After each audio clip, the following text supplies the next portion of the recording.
supaya kita kudus dan tak bercacat di hadapannya. Dalam kasih Ia telah menentukan kita dari semula oleh Yesus Kristus untuk menjadi anak-anaknya sesuai dengan kerelaan kehendaknya. 6-8. Supaya terpujilah kasih karunia-Nya yang mulia yang dikaruniakannya kepada kita di dalam Dia yang dikasihinya. Sebab di dalam Dia dan oleh darah-Nya kita beroleh penebusan, yaitu pengampunan dosa menurut kekayaan kasih karunia-Nya yang dilimpahkannya kepada kita dalam segala hikmat dan pengertian. Bagian selanjutnya.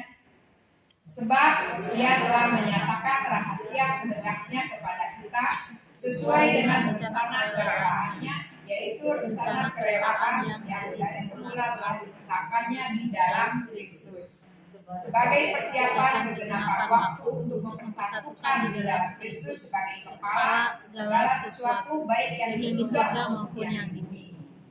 Aku katakan di dalam Kristus, karena di dalam Dialah kami mendapat bagian yang dijadikan. Kami yang dari semula ditentukan oleh 5 bagian itu sesuai dengan maksud Allah yang di dalam segala sesuatu bekerja untuk keputusan kehendaknya. Ini salah satu bagian dari itu juga luar biasa ya. Di dalam Kristus di surga dan di bumi disatukan. Ya, jadi karena Yesus datang ke dunia mati di kayu salib, maka kita bisa ke surga.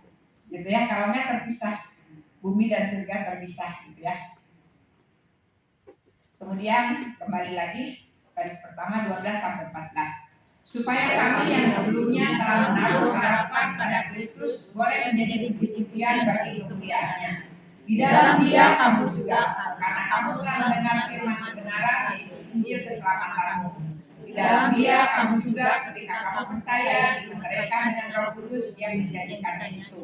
Dan Roh Kudus itu adalah jaminan bagian kita sampai kita memperoleh seluruhnya, yaitu penebusan yang menjadikan kita milik Allah untuk memuji kemuliaan-Nya.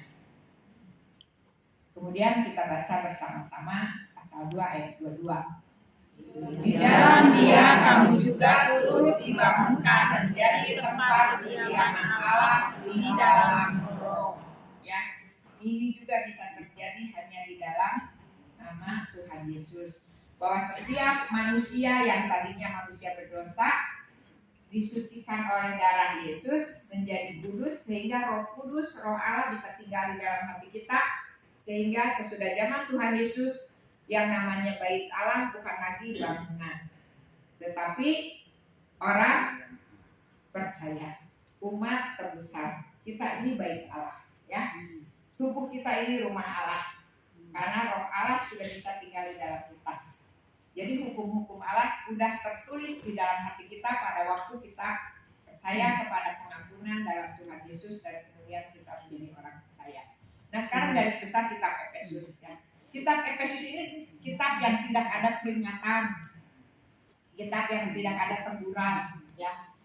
Tidak mengajarkan tentang lawan guru palsu, ajaran-ajaran palsu dan lain sebagainya. Ya, jadi kitab ini kitab yang tidak seperti kitab-kitab lainnya, bukan menegur atau mengatasi masalah-masalah dari iman. Ya, tapi kitab ini ditulis untuk memberikan, mengingatkan, ya, mengingatkan, menghibur dan menguatkan gereja-gereja khususnya di Efesus, jemaat di Efesus dan di sekitarnya, supaya mereka kembali tahu mereka itu siapa. Ya, gereja Tuhan itu identitasnya itu adalah tubuh Kristus. Mereka tahu itu, ya. Jadi jemaat di Efesus pada waktu surat kiriman ini dikirim, mereka dalam kondisi penuh dengan iman dan kasih. Iman kepada Allah yang kuat, kasih kepada sesama yang kuat. Jadi tidak ada teguran. Nanti di kitab Wahyu mulai ada teguran. Ya, di kitab Wahyu kepada jemaat Efesus ditegur, ada yang tahu tegurannya apa? Ada yang tahu nggak? Kan di kitab Wahyu itu ada surat kepada 7 gereja. Ya, Efesus ini termasuk yang mendapat teguran. Ada yang ingat tegurannya apa? Sering dikotbahkan.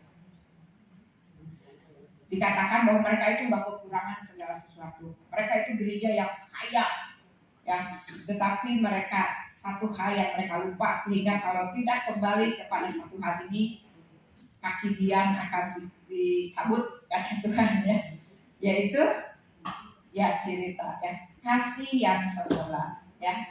Jadi pada saat ditulis surat ini tahun 60 Masehi ya, gereja ini mendapat pujian dari Rasul Paulus, dan Paulus sangat bersyukur atas jemaat yang dia rintis. Kemudian 3 tahun dia tinggal di dalam jemaat ini, mengajar mereka gitu kan. Mungkin paling lama ya jemaat yang dapat berkat khusus karena Rasul Paulus, Rasul Injil gitu ya, diam di tengah-tengah mereka, sehingga pada waktu menulis surat ini nggak banyak yang harus ditegur. Nah, penulisnya Paulus. Kemudian selain di Efesus, surat ini juga diedarkan ke gereja-gereja sekitar Efesus ya. Ini tadi semua sudah disebutkan ya, bahwa jemaat ini, surat ini dibawa karena Paulusnya di penjara, dia kirim lewat Tikhikus. Pada waktu Tikhikus melawan Rasul Paulus di penjara di Roma, Rasul Paulus titip surat ini lalu dibawa ke Efesus ya. Tadi dikatakan juga Paulus pernah tinggal di gereja Efesus ini bersama dengan jemaat 3 tahun, jadi terjalin hubungan yang intim gitu ya, sehingga pada waktu Paulus mau berpisah di Kisah Rasul 20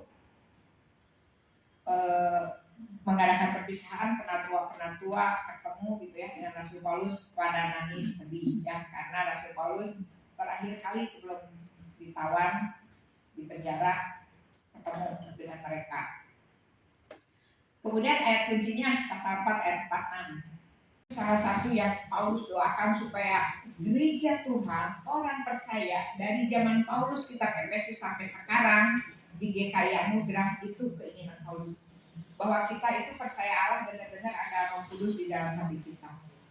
Ya, ada Roh Kudus itu yang menjamin. Jadi yang menjamin kita masuk surga itu bukan sertifikat baptisan, bukan kartu anggota gereja, bukan ya. Tapi kalau ada Roh Kudus di dalam hati kita. Saya benar merasa berdosa kalau sebagai pembimbing PWS gitu ya, udah berapa tahun